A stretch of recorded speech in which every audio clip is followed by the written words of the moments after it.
E aí, pessoal, tudo bem? Vamos para mais um vídeo hoje, né?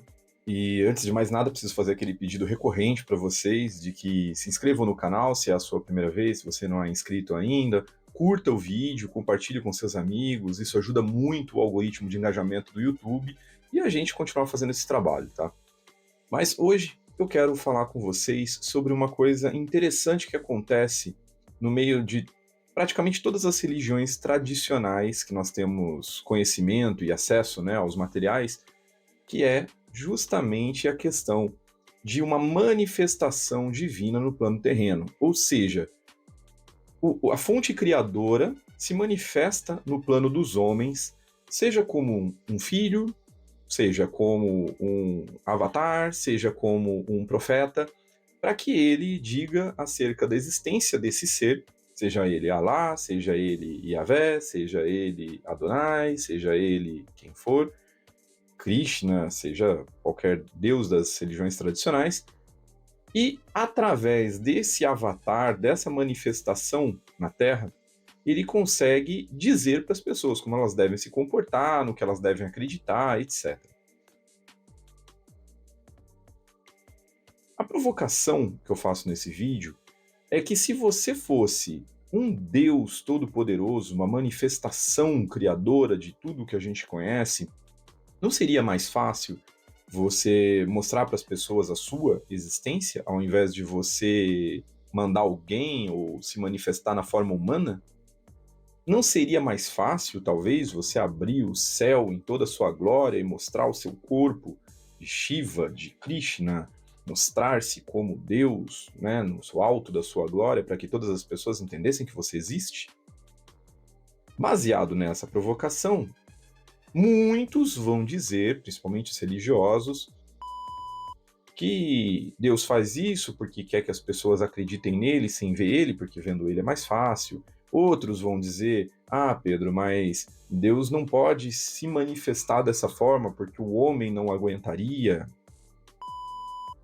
E aí eu penso, talvez aguentasse, porque existe uma manifestação em corpo material numa forma de avatar, né? E esse avatar você pode ver como Jesus, você pode ver como o avatar de Krishna, você pode ver como o avatar de tantos outros deuses, né? Que se manifestaram dessa forma aqui na Terra.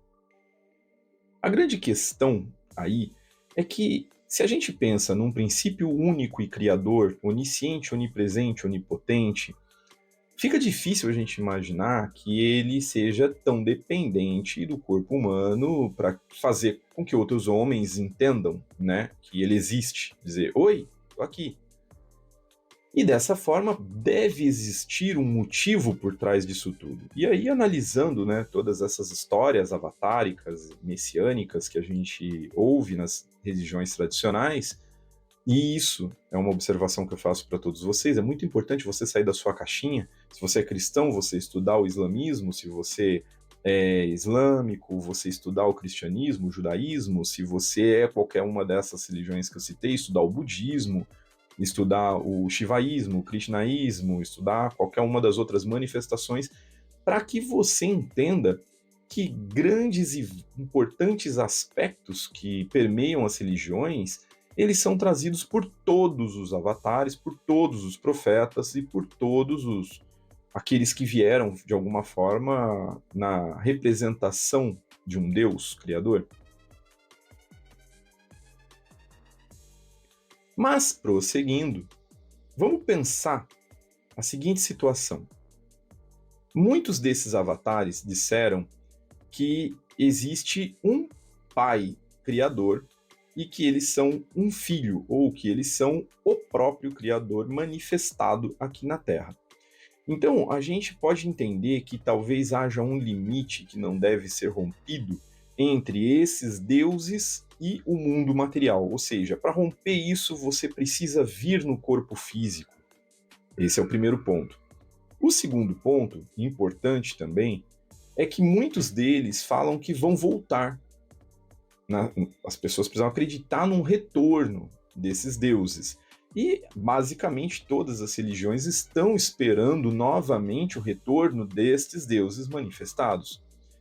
Outro ponto em comum é que eles falam que você deve amar ao próximo, que você deve cuidar do próximo, que você deve, enfim, manifestar o seu amor a Deus através do próximo, ou seja, das outras pessoas. E é neste ponto de reflexão que eu trago para vocês o seguinte cenário: e se todos nós somos a manifestação dispersa desta fonte criadora? Imagina um desenho numa folha de papel, um desenho pontilhado, onde quando você olha a folha à distância, você vê um desenho, mas quando você vai juntando essa folha mais próximo de você, você vê que o que compõe o desenho são vários pontos. Na informática, por exemplo, quando você assiste sua TV ou você vê o seu monitor, nós chamamos o nome disso de pixel, ou seja, um pontinho luminoso de uma determinada cor. E quando você dá um zoom muito grande, você consegue ver esse pontinho, e cada pontinho tem uma intensidade de luz e de cor, e tem uma variação de cor também. E é a junção de todos esses pontinhos que montam a imagem que você está vendo na sua tela. E aí eu pergunto, e se todos os homens forem apenas pixels de um Deus maior? E é aqui que eu quero que vocês reflitam. Eu não vou trazer para vocês conclusões, eu não quero aqui mexer com a crença de ninguém, mas a ideia aqui é movimentar o pensamento, né? Então, como diz o poderoso ninja, quando você quiser movimentar as energias, ou você põe a música bem dançante, ou você arruma uma treta. É isso que a gente faz aqui, arruma essa treta psicológica, essa treta filosófica para que movimente as energias dentro da cabeça da gente, né? Então vamos lá. Pensando nesse aspecto, a gente pode pegar, por exemplo, Jesus. E o porquê que eu sempre pego a parte cristã, né, para exemplificar. Um motivo muito simples.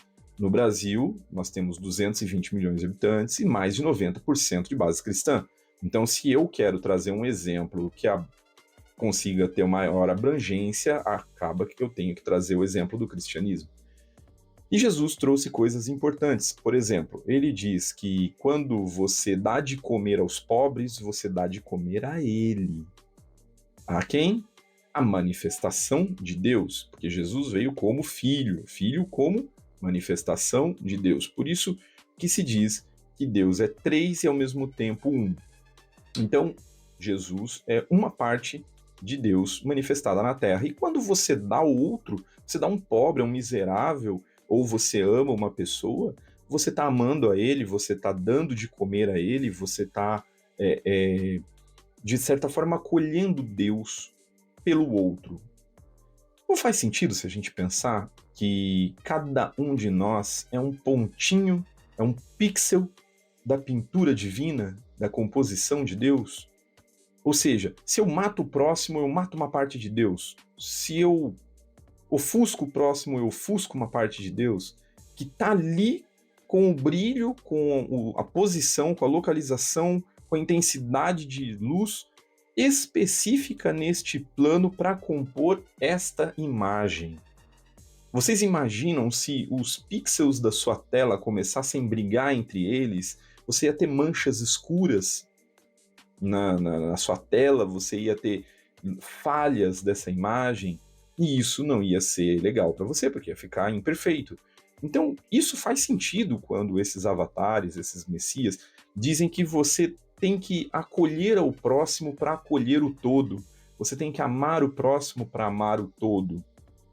E Jesus ainda fala, como vários outros avatares, de que esperai, eu retornarei.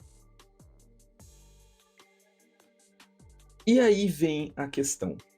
Se nós somos parte integrante dessa fonte criadora, nós somos esses pontinhos que compõem essa imagem, é interessante a gente pensar que este voltar pode não ser como as pessoas esperam, esperando ali, abrindo as nuvens em glória e descendo aquele avatar, porque isso é fácil de acreditar.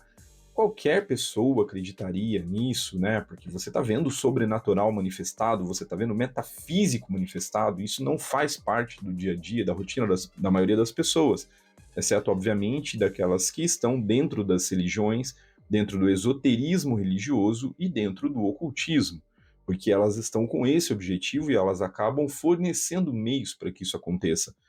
Mas, se nós entendermos que nós somos partículas de Deus, assim como células de um corpo, faz todo sentido que a gente permita que o outro manifeste com seu potencial, que a gente ame o outro, que a gente cumpra o nosso sem atrapalhar o do coleguinha. E principalmente, quando ele diz eu voltarei, a gente pode pensar que ele voltará dentro de nós mesmos, dentro da nossa consciência, dentro da nossa própria manifestação.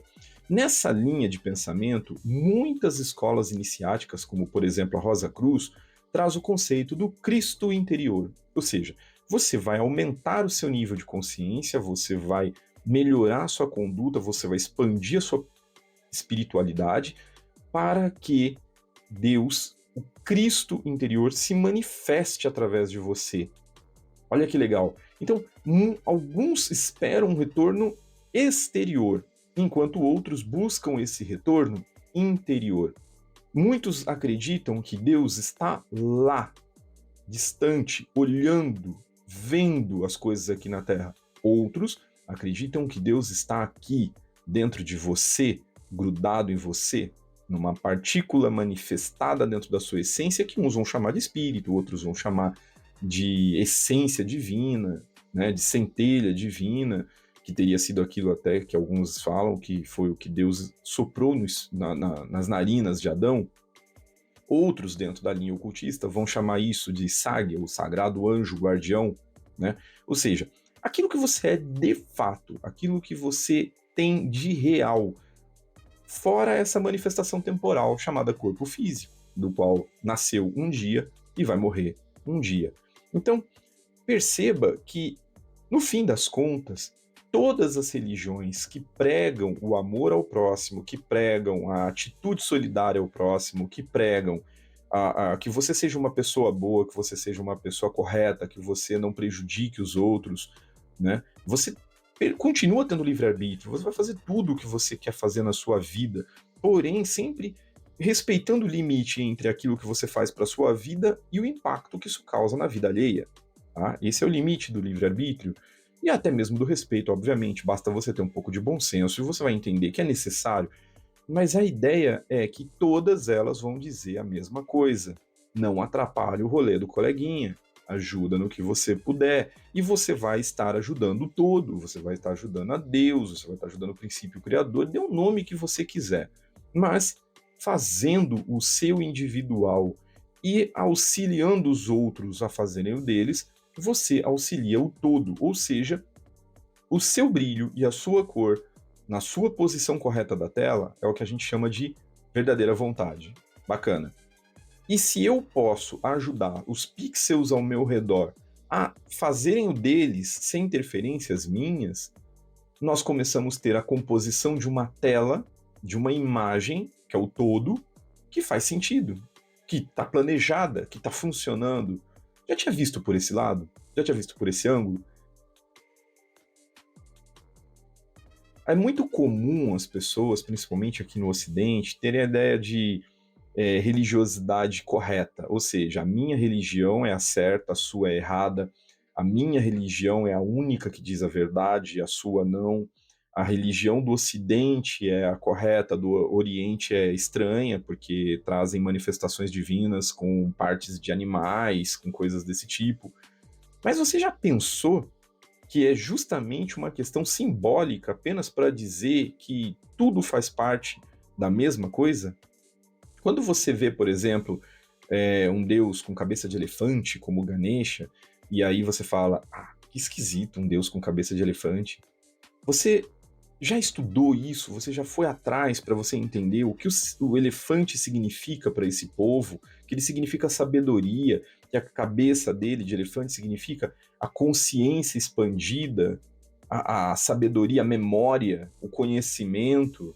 Você já pensou que quando você vê um Deus com vários braços, por exemplo, era apenas uma forma deles tentarem mostrar o movimento, né? Que quando você faz hoje num vídeo um movimento com o braço é mais fácil, mas quando você pinta isso, talvez teria que colocar vários braços para dar ideia do movimento, ou até mesmo mostrando vários braços, cada um com onde aquele Deus alcança. Aquilo que nos soa esquisito na religião alheia é muitas das vezes falta de conhecimento. E aí eu sempre falo para alguns amigos que eu tenho, eu sou um curioso de religiões, eu gosto de visitar templos, então você já visitou uma mesquita islâmica, você já visitou um templo Hare Krishna, você já foi num centro de Umbanda, para entender o dinamismo da coisa, entender os dogmas que podem existir por trás daquelas coisas, ou as simbologias.